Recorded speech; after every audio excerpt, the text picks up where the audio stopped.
We'll just go ahead and get going. My introduction is just a couple of minutes because I want to do some housekeeping. First of all, thank you for joining us for this rather intimate session on leadership and change with the 80-20. As many of you know, we had a similar session at the in-person meeting last fall. We had a lot of folks on Zoom at that meeting, and it really did prove so popular. There was so much buzz after that. We just decided to give it another whirl. Figured we'd do it virtually to see who else wanted to join. But before I introduce our featured speaker, just a couple of housekeeping notes. First, this is a Zoom call. It's not a webinar. Obviously, we can see each other and talk to each other. That means you have direct access to Joe for questioning. Joe will tell you that he is a talker, so you feel free to jump right in and interrupt him if you have a question. But also, we've set aside 15 minutes for Q&A. And if you want, you can put a question in the chat feature, and I can ask Joe during Q&A. Also, during the presentation, go ahead and just mute yourself, or I'll mute you just to make sure there's, but obviously remember to unmute yourself if you have a question. And also note that we're recording this. So if there are any members of your staff, or if you want to go back and let's do it again, you're going to have access to it. We'll make that available. So let's go ahead and move on to the presentation. So I think everybody knows, especially those who were involved in the fall, 80-20 is a business tool. It goes back more than half a century.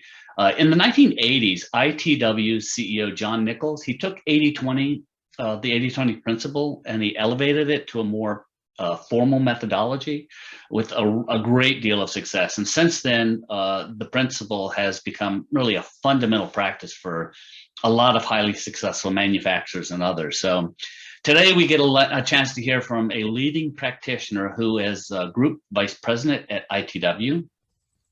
He honed his 80-20 skills under John Nichols. And Joe Hahn, in his very successful career at ITW and Danaher, he gained a reputation as actually a top expert in this field. And so after retiring from ITW, Joe joined Strategex, where he collaborated with the current CEO there, David Philippi, and he created a 80-20 profit and growth practice.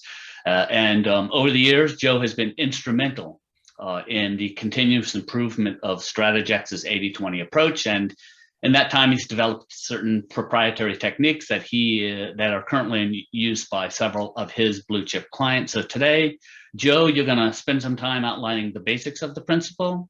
You're going to talk about some of the relatively simple concepts that people can use immediately, and then you're going to offer a case study on how a company that you worked with achieved record results. So Joe, welcome, and thank you so much for joining us. Well, thank you very much, Stephen. And boy, that sounds like a tall order to get done in 45 minutes, but I will do the very best I can. And I do encourage everybody that if there's a question, jump in, raise your hand, however you want to do it. Or in addition, just my email address will be up. You can use the email address at any time you'd like. I will answer it. I'll get back to you quickly. I won't give you a one-word answer. So please feel free to do that, and we'll go from there. So I called this not only an 80-20 presentation, but also I called it culture eats strategy for breakfast. And that's the line that we're all familiar with that I think is attributed to Peter Drucker. And I think it's appropriate when we talk about this concept because most of you, I'm sure, are familiar with 80-20. You kind of know what it is and who's used it and how it's used. And it sounds rather simple, and it is, and it sounds rather powerful, and it is. It's not easy, right? It's not easy because it involves change. And so that's why I titled it the way I titled it, because the biggest thing that stands in the way, we always get the question, what stands in the way of me doing all of these fairly relatively simple things to make my business much better, oftentimes is culture, because the people that you need to get aligned with this, leadership starts at the top, change starts at the top. But where this really takes off is when the rank and file, when the people down at the point of the spear, when they've got it, then you've really got it. And so the key here is, more than anything else, that that if you're going to do this, that you make sure that you sell it to your people. You make sure that they buy into it. That's really important. So I remembered a couple of lines that Drucker said. Drucker once said that culture is created by the behaviors that you tolerate, which I really like. Culture is created by the behaviors that you tolerate. So what happens oftentimes with 80-20 is, we think we want to do it. We think we're going to make it work, but people start to do things that aren't in an 80-20 way. And the minute we tolerate it, there's the culture. And now it starts eating that strategy for breakfast. I mentioned that Drucker always said change starts at the top. The reason why this is such a good presentation given to CEOs is because it does start with the CEO. If the CEO is not on board, very little good can happen, because the minute that something the CEO does that isn't in concert with 80-20 or what the strategy you want to follow, you kind of lose it. So change starts at the top. And then I always like to say that the leader has to recognize that they're a voice at the table, not the voice at the table. They're a voice at the table, not the voice at the table. The more that you can take from your people as you do this, sort of the better. So just some thoughts on the change management aspect of this, and of course I'll be there to answer any of those questions that come in. So David, with that, we can jump to our first slide, and our first slide that we have for you today is on this book. And so I've got the book. I'm holding up the book here right now. I've got it. And it's called The One Thing. And everybody that was at the DC presentation got a copy of it. You guys may have read it. If you have, great. If not, I really recommend it. I get nothing for saying so. But it really, I liked it because right off the bat, when I looked through it at the airport, it had a chapter on 80-20, which automatically in my world makes it one of the best books ever. But as I read through it, I realized that the author had done some extraordinary things to put in words things that I've been trying to say for a long time. So being the person I am, I stole as many of those as I could. And some of the quotes there are really good. And actually I wrote some of those down. So some quotes from the book that are great to kind of get us started today. Extraordinary results are directly determined by how narrow you can make your focus. Extraordinary results are directly determined by how narrow you can make your focus. There can be only one most important thing. Do you guys know that the word priority, it's a Latin-based word. It was never meant to be made plural. Like priorities should never have been a word. Priority is the word. It's a Latin-based. There is only one priority. So when we talk about priorities, it doesn't make any sense. Another quote from the book is the definition of multitasking. Multitasking is merely a way to screw up more than one thing at a time, which I think is also true. So success demands singleness and purpose. It's a to-do list, it's a should-do list, not a to-do list. And then this one, which I love, is doing the most important thing is always the most important thing. Doing the most important thing is always the most important thing. So I will now, as I work with clients, as I work with people, say, what's your one thing? What's the most important thing you got going?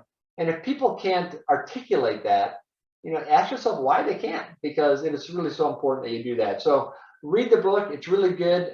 There's a quote by James Clear that kind of goes along with it. And it goes like this: each day is a new battle to say yes to what matters and no to what doesn't. Focus is a practice. And so I like to tell people that they kind of, what's the definition of strategy? The definition of strategy isn't determined by what you do. It's by what you choose not to do, right? Strategy is determined by what you choose not to do.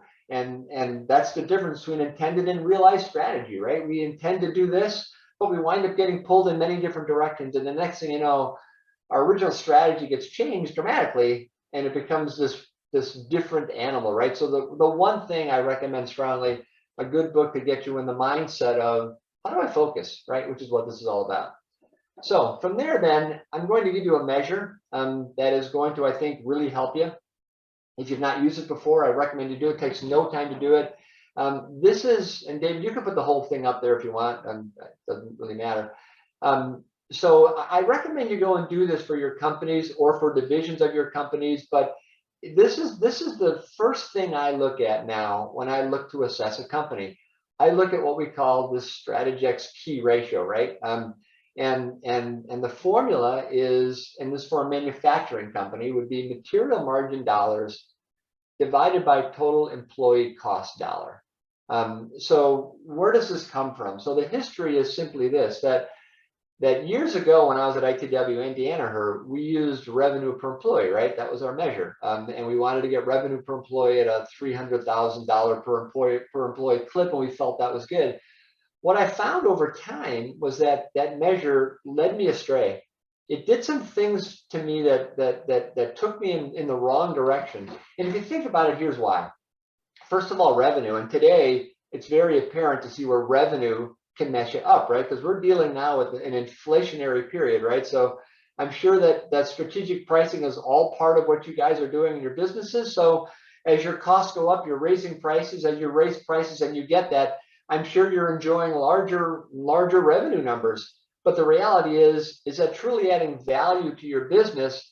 Well, you may have more revenue and actual less value if you're not keeping up with it, right? Because revenue that's just a matter of costs going up is not a true number, right? So what I said was, it doesn't tell me anything. What does tell me something is material margin. If I take my revenue and I subtract my material costs, then I get material margin. And that's a true number. No matter what else happens with costs, now that's a true number. So I call that a true value add. The true value add is material margin dollars. You can apply this to other businesses. In a distribution company that I help that you all know, we use purchase price dollars. So they buy it and they sell it. And the delta between what they buy it for and what they sell it for, in effect, became their de facto material margin dollars. But the numerator, to keep you honest, material margin dollars. The denominator also applies greatly. What I found in using total employees was, in the end, it didn't matter how many employees I had. What mattered was how much I paid them. I would have some of my managers do really dumb things to try to make the revenue per employee number get better. Like, well, we just got rid of the 20 newest, least expensive college graduates we just hired so that I could get the 300,000 per year. And I'm like, man, how much money do those people make? Yeah, well, not very much. Well, what about these highly priced people we have that don't seem to be doing very much? Well, yeah, we didn't do anything with them. So, and what I realized was that I don't care how many people we have. What I care about is how much we pay them. So what I said was that the right denominator is total employee cost dollar. That is salary, fringe, bonus, workers' comp, travel, whatever goes into an employee, throw that in the denominator. And now what I've got is a true measure of what, in my view, we're trying to do when we succeed in business, which is leverage employee costs. Our biggest cost outside of materials is people cost. And what we want to get is we want to get paid for that. So for every dollar that I have to give to an employee, I want to get material margin dollars back in excess of that. And if I do that, I'm probably going to do well. And if I don't do that, I probably won't do well. So the scale is here on the left. The scale here on the left says, look, if my key ratio is 1, for every dollar I bring in, I give a dollar away, then I'm probably not going to be doing very well financially. If I start moving it up, if I get $1.50 per dollar, now I'm doing better. $2 for every dollar. Now I'm starting to get better, but I'm still probably in margin improvement territory. As I move that number up, as I get to 4 to 1, 3.5 to 1, I'm really winning, right? So the idea is I want to get this ratio of material margin dollars in per employee dollars out to be as high as I can get it. So when I started a company now, when a client says, I'd like your help, what I say is, for the last 16 quarters, tell me what your key ratio is. So go back in time, quarter by quarter by quarter, material margin dollars for that quarter, divided by the total employee dollars in that quarter, and see what the ratio is. And again, I don't care if it's direct, indirect, salary, no matter what it is, show me this and then give me the trend line. And this trend line will eliminate a lot of arguments for you guys, right? Because if the key ratio trend line says that, look, on the left side, we have a downward trend, no one can argue you have to do something, right? So if I have a client who says, I don't think I need this, but I show them that downward trend on the key ratio, the argument goes away. All of the emotion gets taken out because it's a math problem all at once. And we've got to do something, and I probably need to act fast. Very often we'll get the middle one, which is the flat trend. And the flat trend says, if you like where you're at, you're going to be there for a long time. This typically happens for businesses that are growing, but can't make that growth get realized to the bottom line. It doesn't drop down because for every dollar of revenue they add some costs. So they're growing, but they're not making any more money. Why is that? Because they can't leverage their people cost well. The answer, I'll jump ahead, is complexity. We'll get to that. But at least this says, look, you're not in any danger, but if you want to get better, you're probably not going to, because the numbers don't lie. Occasionally, we'll get an upward trend. I'll get people that will show that I need your help, and here's our key ratio. And I'll say, please don't listen to anything I might tell you, because I just might screw up your business. But the reality is we get an upward trend oftentimes when the key ratio is too high, when people are actually have too many dollars per employee dollar and they're choking growth. the key ratio is a great place to start. So what I recommend is that go back and either for your entire company or for divisions of your company, go back 16 quarters and see what the key ratio trend line is telling you. See if you're leveraging people cost well. If you are, chances are you're doing well. If you're not, chances are you're not. And there is a tie-in between the key ratio and what your op profit percent or EBITDA percent is. In general, if you've got a key ratio in the 1.5 to 2 range, you're probably operating at 10, 12, 15 points of EBITDA or op profit. When you get to 3.5, when you get to 3, you're 25 and 30. There's a direct correlation between this number, this ratio, and your op profit because of the importance of people cost and the importance of material margin. So we want to make this get better. How do we make this get better? Let's talk about some 80-20 ideas, right? So Stephen mentioned it. It started with John Nichols, and David, you could throw this whole thing up there if you'd like. So what John Nichols did when he started, and he started with the Smith family back in the early 80s, was he said, you know, guys, you've asked me to fix your business, which is what the Smith family asked. He said, look, I'm going to tell you two things. One, number one, you can't stop me from doing what I want to do. You can fire me, but you can't question it because I know you're not going to like it. And B, there's a second thing, and I'm going to do 80-20. And the reason is because I understand these Nichols pyramids. Now, almost everybody agrees to the far left pyramids. They understand that, yep, 20% of my customers are 80% of my revenue. They get that. They also get then, if that's true, then 80% of my customers are 20% of my revenue. And people get that, and they say, okay, so based on that, I guess I know 80-20. What made Nichols's move so important was that he added that third pyramid. What he realized was that people had the overhead calculation wrong. If you listen to GAAP accounting, right, how do they apply overhead? Well, they apply overhead by revenue. So a large customer that does a large amount of revenue will be assigned a large amount of overhead per GAAP. And that customer will look marginally profitable. And a small customer will also look marginally profitable because they're a small customer with a small amount of revenue, and they'll give them a small amount of overhead. But what Nichols understood was that we had that wrong. What Nichols understood was that a customer, a single customer, no matter how big or how small, only uses a certain amount of overhead. If you have one customer, how many salespeople do you need? How many engineers do you need? So what he said was, I believe we got this wrong. And he proved it to be right. 20% of the customers are 80% of the revenue, but they're only 20% of your overhead. All of that indirect cost, all those things that I call the ings in your business, engineering, marketing, selling, accounting, all the ings, they are from a managerial accounting perspective, we need to apply them correctly, which is if I only had my biggest customers, how much overhead would I need?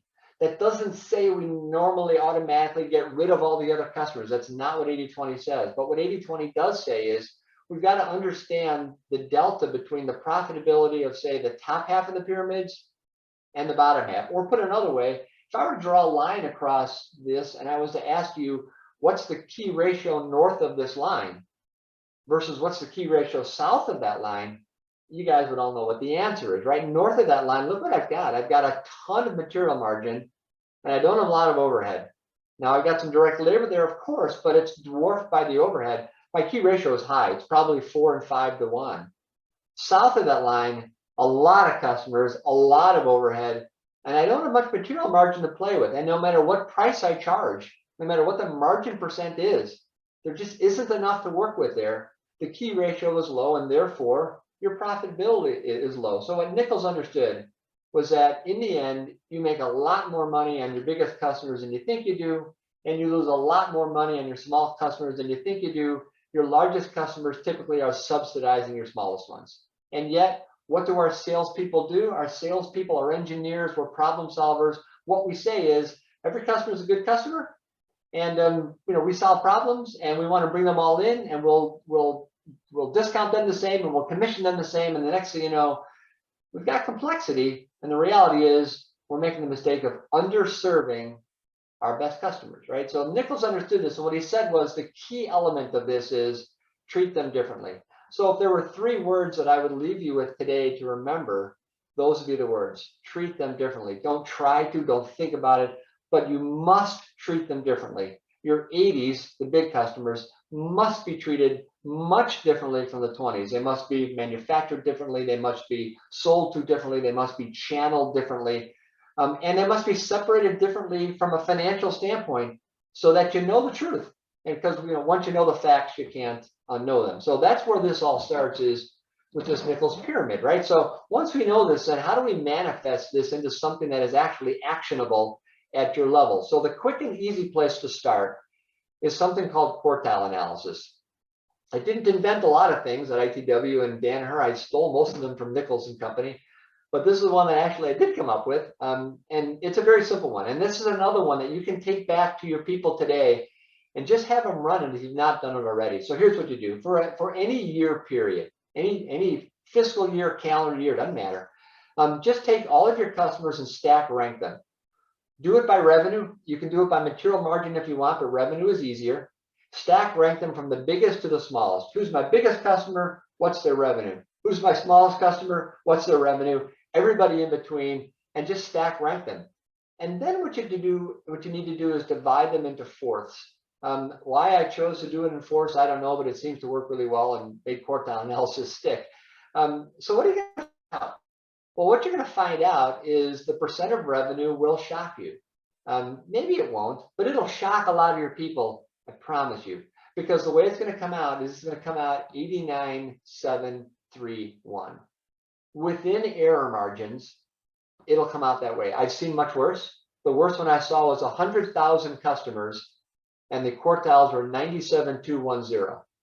So what that meant, if you think about it, they had 100,000 customers. The top 50,000 customers were 99% of the business. The bottom 50,000 customers were 1% of the business, and they were treating them the same. So does this make sense? Yeah, this makes sense, because a quartile is 25%. So it's not 80-20, it's 25-75. So if a quartile is 25%, it should be more than 80% of your revenue. And sure enough, it is. It's 89, roundabout. Well, if 89 is absorbed in your top quartile, that only leaves room for 11. And that's how it gets broken down. So this is what you get down to is, oh my goodness, are you mean to tell me that 96% of my revenue is in the top half of my customer roster and 4% in the other half? And the reality is, that's what the math is telling you. And it's going to tell you that again and again and again, so much so that on the back of a Strategex business card, we have 89,731, kind of a party trick. We show people it's going to be this, and they don't believe it, and it turns out to be that. So then people say, well, fantastic, but what does that really mean? What does that really tell me what to do? Well, now we get to the third column. And the third column is what percent of your overhead or effort gets absorbed by each one of those quartiles. It's not 89,731. And don't forget, this is not direct labor. Direct labor does track relatively closely to revenue, but not overhead. Overhead tracks this way, 25, 25, 25, 25. People don't believe that, guys. They don't want to believe me when I tell them that. They're like, there's no way I'm spending as much overhead on those big customers as I do on those little customers. You can't. I spend way more on the big ones. So I asked them the question, when the phone rings at your company, does it ring any differently when it's a big customer or a little customer? Does it ring just the same? Well, it rings just the same. What are you people trained to do when the phone rings? Pick it up. What kind of service are they trained to give them? Good service. A salesperson finds a problem to solve. What do? We try to solve. Believe me, it's 25, 25, 25, 25, more or less. And so now what you see on a very simple scale is the unlocked potential of your business and every business if you're not going through 80-20. Because here's the big crime. The big crime really isn't that we're spending half of our effort on 4%. That's not even the big crime. The big crime, we're spending 25% of our effort on 89% of our business. We're underserving our best. But the reality is, when you think about how easy it is to make a company significantly better, consider that all I would need to do would be to surrender 1% of my revenue. I could lose 25% of my cost base with it. I could surrender another 3% of my revenue, reallocate 25% to my top.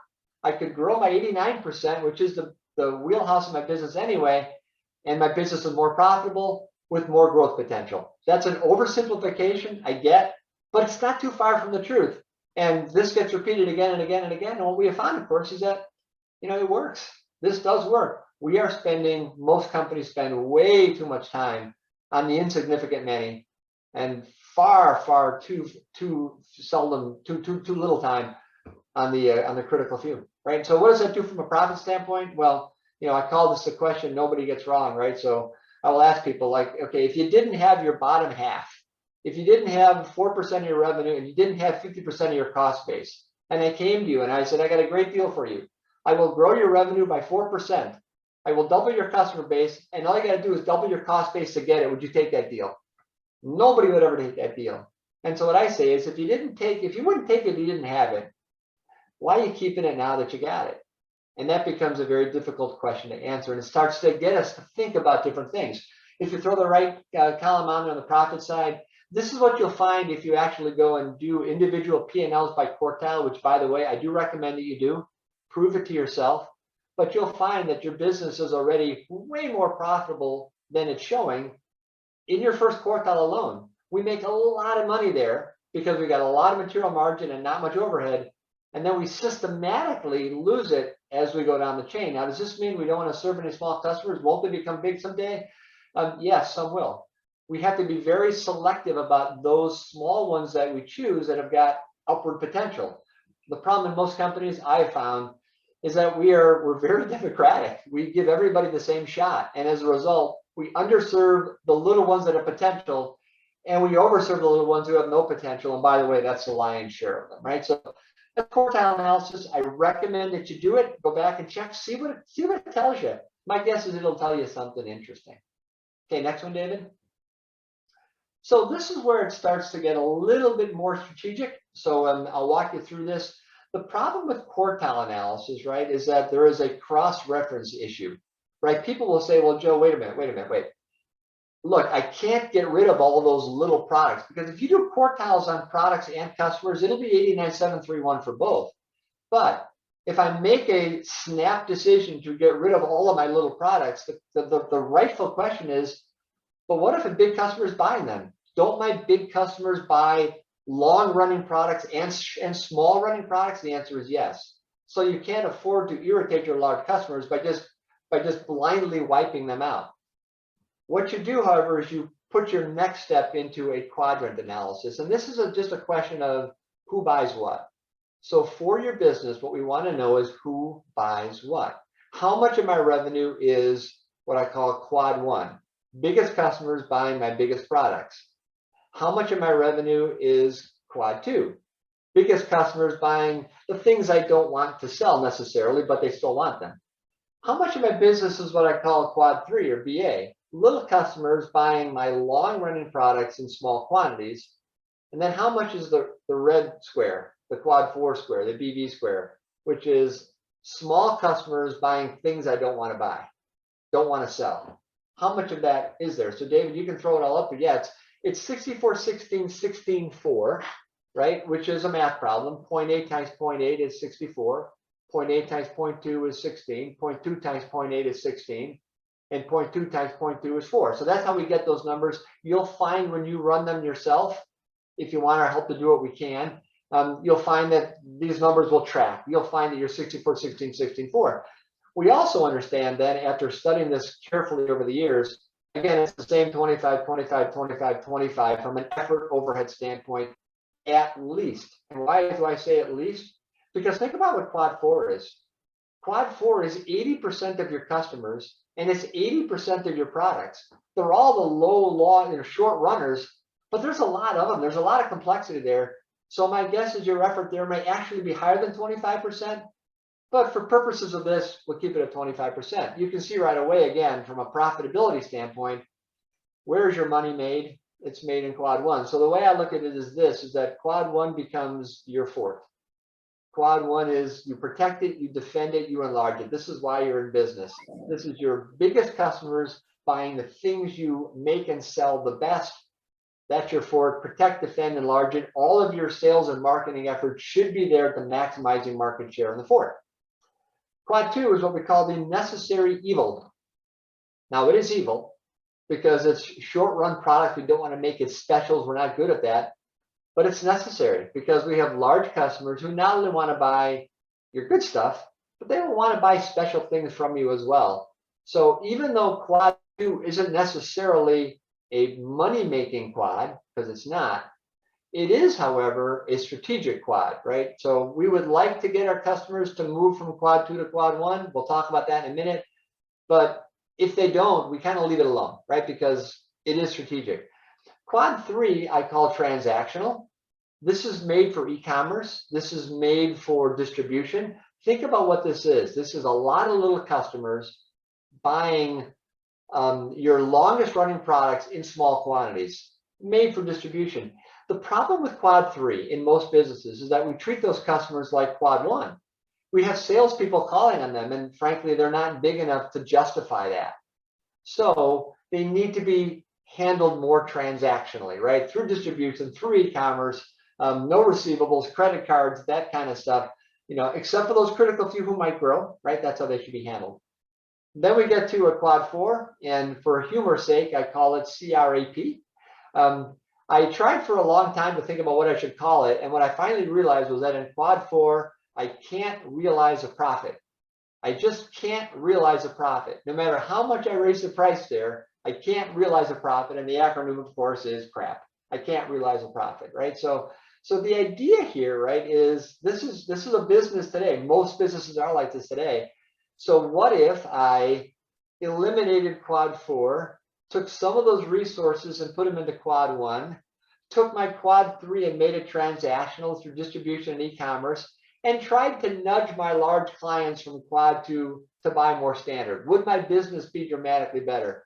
The answer is, again, yes, it would be. It'd be more profitable. The growth factor would be better. And you wouldn't be running afoul of that, blind hatchet, cut the products out because I might upset a number 1 customer, right? The other way to look at this, and I think this is on the slide as well, look at it this way. Quad 1 is long run standard big. Quad 1 is long run production of standard products to big customers, which is what you want, right? So all of your sales efforts should be around that, right? Think of what quad 2 is now. Quad 2 is short run production of special products for big customers, again, which makes it that necessary evil.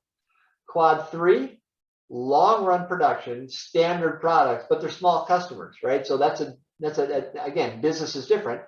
And then of course you get the quad 4, short run, special, small. Would any of you want to entertain a salesperson who was an expert at bringing you short run, special, small business with no growth potential? The answer is you would not. You would certainly not commission them highly. And yet, believe me, folks, the number of companies we run into that commission quad 4 at the same rate as quad 1 would surprise you. It's remarkable. Those are the changes you can make to start driving business to your quad 1. So in effect, then we get down to these quad strategies, right? And these quad strategies are very high level, but they are this. Quad 1, it's build a moat, it's raving fans and target selling. So what does that mean? First of all, we build a moat around it, we protect it, we defend it, we do not allow our competitors to have it. We build a moat around quad 1 and we hold it. There's a book out you can read called Raving Fans. It's a sort of a one airplane ride book. But what it says is we treat our best customers not so that they're happy with us or satisfied with us. We want our best customers to be raving fans of ours, right? And it gives some really good explanations on how we can do that. Give them your personal cell phone number, 24/7 on the weekends, whatever it takes, but make them raving fans of yours, right? And then number 3, target selling. I often start my work with clients by asking them, name me 5 clients that you don't have that you wish you had. You'd be surprised how many people struggle to come up with that, which I'll then say, you mean you have 100% market share? Of course we don't. So think about the large clients that your competitors have that you wish you could take. And now tell me how you're selling them. And the reality is often we don't sell them as aggressively as we should.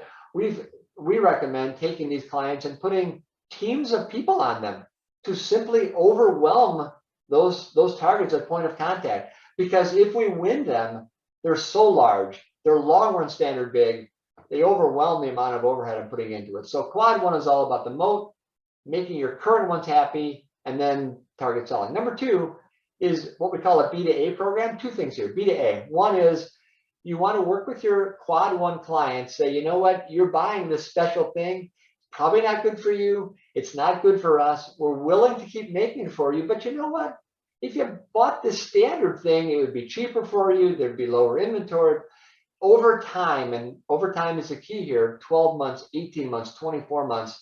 You can start moving some of that quad 2 to quad 1. And again, make both. It's a win-win. Make their lives better, make your lives better.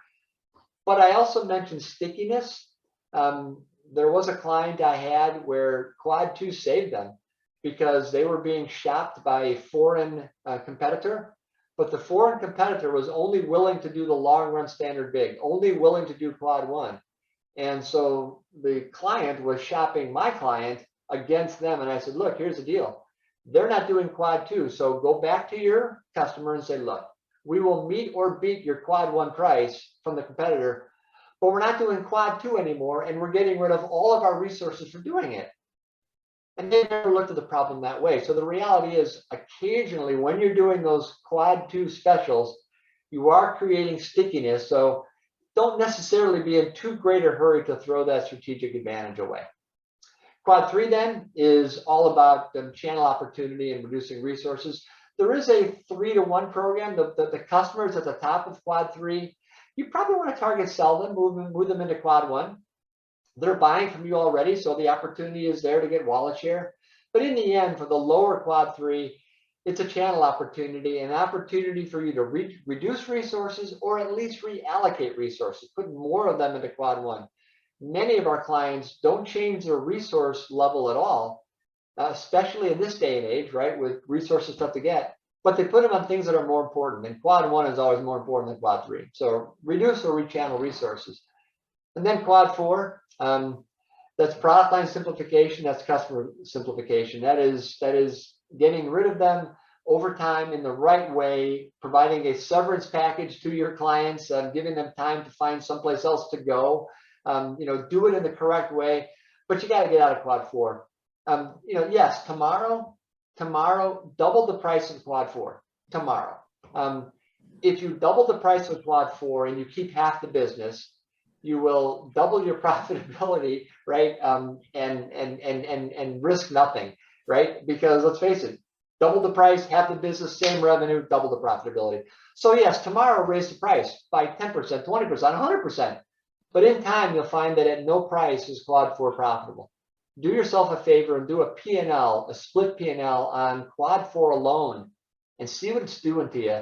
And then you'll be in a position then to move on for it. So this is where 80-20 gets really strategic, right? And the clients that we eventually get to after the course of 12 months, 18 months, they wind up getting to a real strong focus on quad 1 and elimination of quad 4 and handling quad 2 and 3 differently. And this is why ITW generated the results it generated. The stat I always give is that during my 25 years at ITW, we had a 90% compound annual shareholder return. And the only rule we had was we had to kind of follow this strategy. So this is the very high level basics of this. Gives you something to think about, and it won't steer you wrong, right? So there you go. So David, on to the next. So here's a case study I'll share with you today in the last 7-8 minutes or so. I'll open up the questions. So idex was one of our clients. So Andy Silvernail was the CEO there, and years ago, we're talking 2011, 12 in that time frame. Andy came to me and said, we're trying to follow the Danaher business system because he was a Danaher guy as I was a Rexnord guy, and he said, and it's just not working for us. He said, so we'd like to use 80-20, and so we talked to Nichols. He chatted Nichols up. He said, what about this Joe guy? And Nichols said, yeah, if I taught him, he'll do a good job for you. So Andy embraced 80-20 at idex, and this was their cloverleaf looked like. Great teams, customer obsession, quad 1 customer obsession, and embrace 80-20. And over the course of the next 8 years, and again, the dynamics were put in place. We got results within 12 months, 18 months. Clearly, we're on the right track. But look at these numbers. Sales were up 67%, op margins 670 basis points. EPS was up 272%. Cash flow return on investment from 10 to 16.5. And shareholder return grew over 450% and well over the 80th percentile compared to benchmarks. And if you asked Andy, and Andy did this presentation with me in Washington, what he would tell you is none of this possible without 80/20. And Eric Ashleman, who is currently a member of the group, he's CEO there today, they continue following that path. So I'll share some slides with you. I got 5 minutes to do so. So I'll share some slides with you on the idex journey. You can certainly talk to Eric. You can certainly talk to Andy, kind of on their journey, and I'll walk through. I won't do as good a job as Andy will, but I'll do the best I can. So the problem was this. So the historical situation was, here's where we were, right? And this was from 1989 to 2011. Look where we were at in our historical performance. We were in the bottom 1/3 of our peer group. Associate engagement, 50th percentile, right? So we were well down the list at idex, right? So then next, what happens? Well, take a look. It's poor quality growth. It's disengaged teams. From 25 to 2010, sales grew 8.4%, but margins went down. EPS went down. ROI went down. Engagement was low. The 5-year CAGR was total shareholder return 8%. These are not great numbers. That's when they started doing 80/20.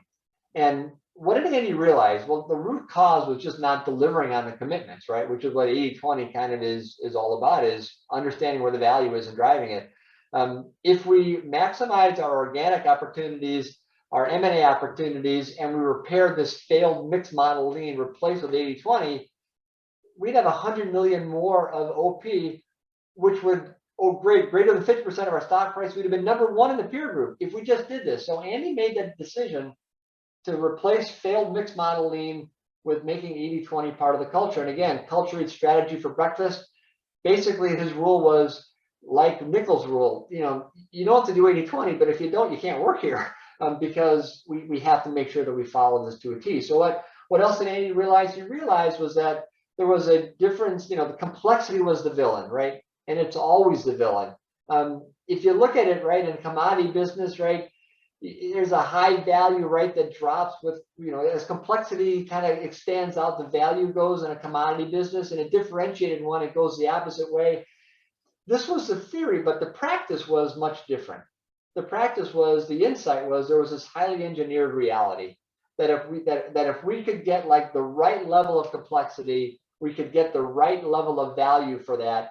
That was a sweet spot. That was our quad 1. Let's focus on doing that. And let's get rid of all this excess complexity that's killing us, and let's not focus on the areas where we're commodity. So what happened after that was the 4 steps to 80/20. So these are the 4 steps to 80/20. They can be done linearly.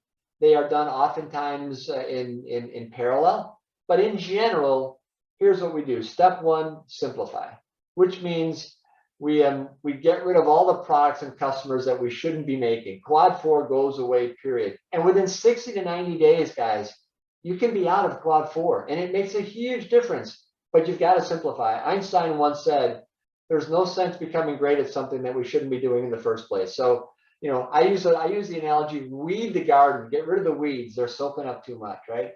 And then the next one is focus, right? We segment, right? Step 2 is really the segment. Create these segmented, unlike businesses and focus on them right at that sweet spot. Quad 1 businesses, differentiation value businesses. But we focus on those businesses, and we create a lot of general managers. ITW, lots of divisions. idex, lots of divisions, run by people who wake up and go to sleep every day thinking only about that business. Again, the one thing. Once we have ourselves organized like that, now we resource.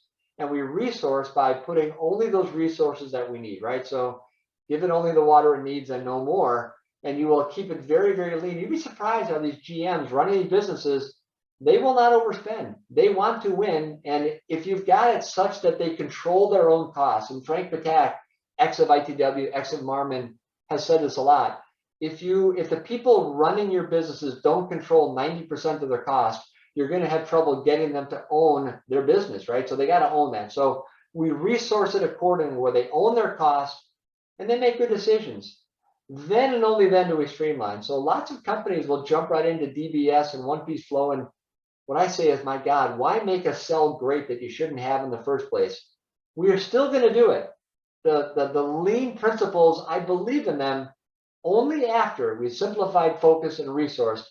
Now it really pays for it, right? And that's what idex did. And the result then from that was that in year one, we tested it at 3 businesses.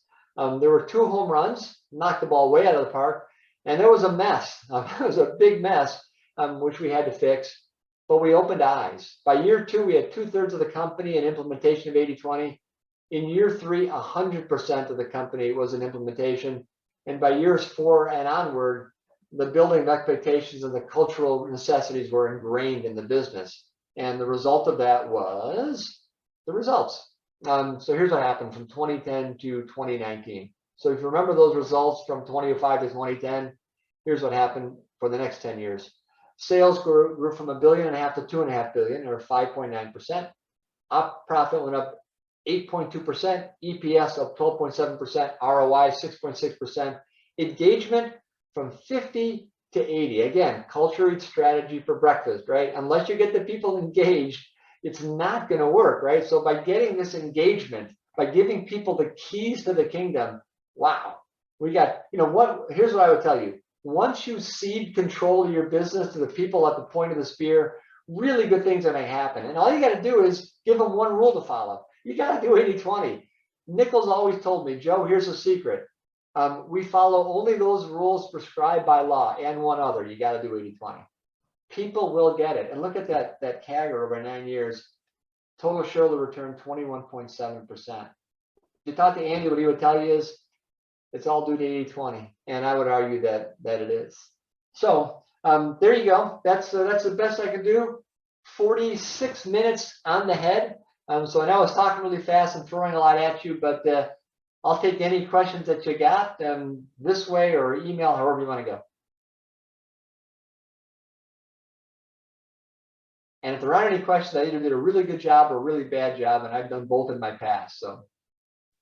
Hey, Joe, I do want to mention that we have extra copies of the one thing from our meeting last fall. Great. So if anybody wants a copy of that, we're more than glad to send it to you. Just send us an email and we can get that to you. So what questions do you guys have for our 80/20 expert? Don't everybody speak at once. Tough to keep track. The other thing too is that I mentioned that on the deck that you'll have, my email address is there. So I certainly encourage you, if you get any specific private questions for your own business and you want to drop me an email, feel free to do that. Do the best I can to answer that and cover whatever question that you got. So anything from anybody? I've given you a chance to think about it.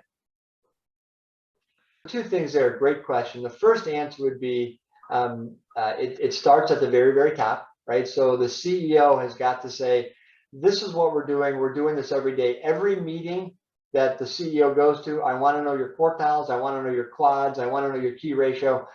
People are going to try to wait you out because initially people aren't going to want to do this stuff because look how this sounds to an engineer, to a salesperson, to a marketing person.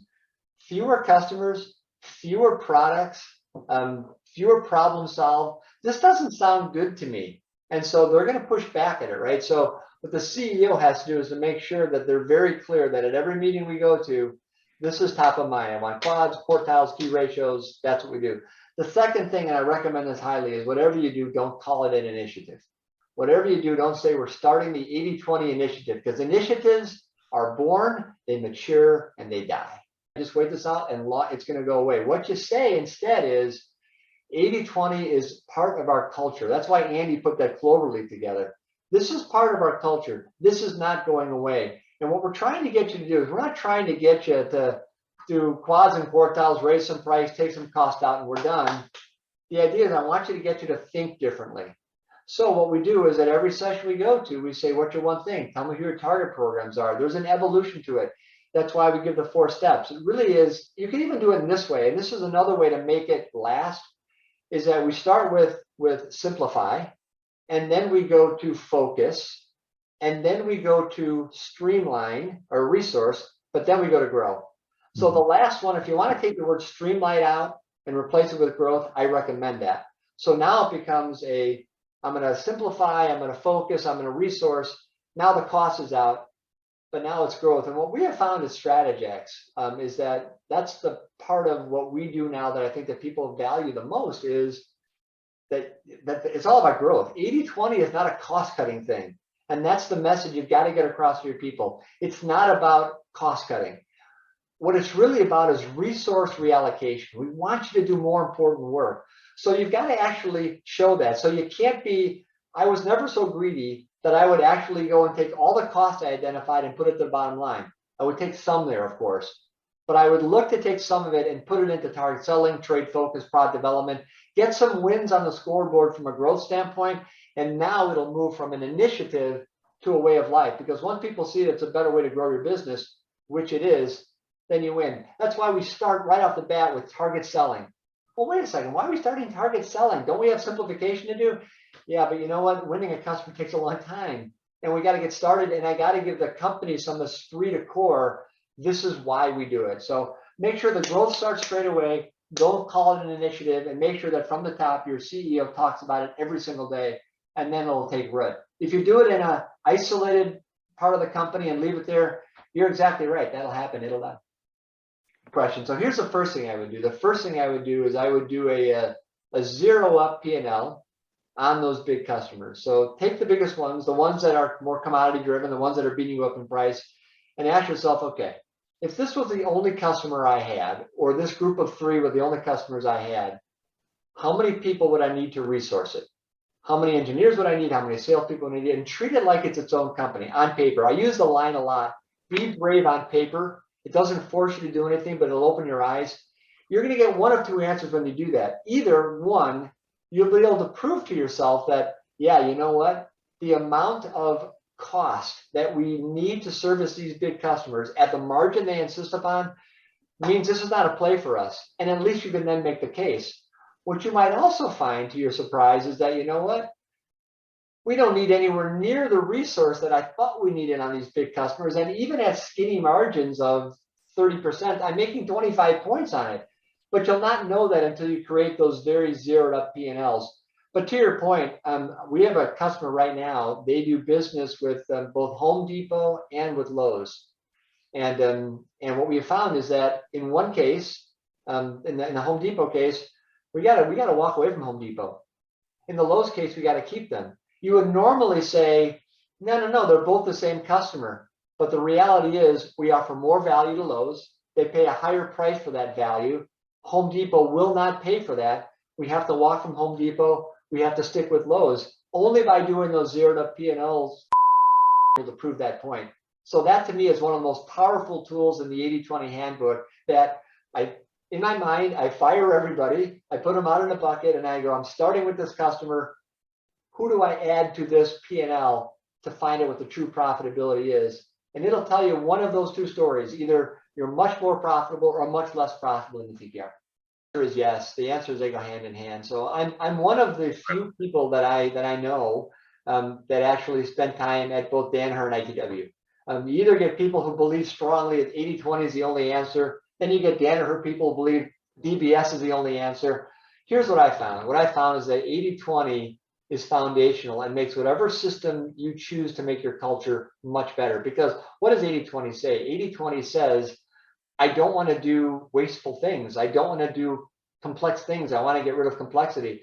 DBS espoused the same thing. They just didn't make it more as methodical as ITW's 80-20 method did. So what I found, I started at ITW. I went to Danaher.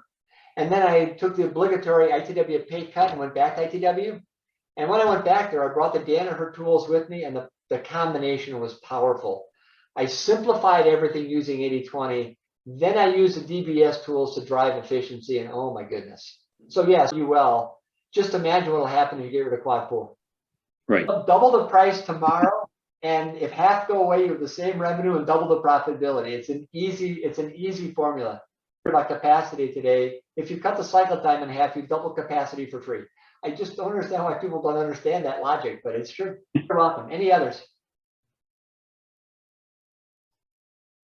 Hey, that was great, guys. Thank you so much for the questions. I feel so good that I got them. You'll think of something, I promise you, 10 minutes when this is over. I should have asked them this. Please do send me an email, put me to the test. I promise you I'll get back to you straight away. Yeah, and you guys can see Joe's email address right there. And I do want to note that we're doing something similar to this on May 5th. It's we have I guess Strategex is going to be interviewing a number of their manufacturing client CEOs who are doing 80-20, and it's really for your teams, for various leaders in your organization to hear more about the concept and how it's implemented. So if you're interested in that, that's May 5th, or at least in getting your teams involved.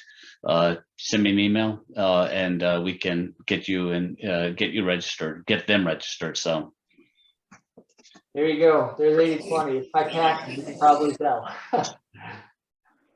well, look, I want to thank everyone. And if anybody, remember, if you want to copy that one thing, the one thing, go ahead and send me an email. And thank you very much for joining us today. Joe, thank you so much once again for a great session. And we'll talk to you guys soon. Thank you. Thank you, audience. Be good. Bye for now. Bye-bye.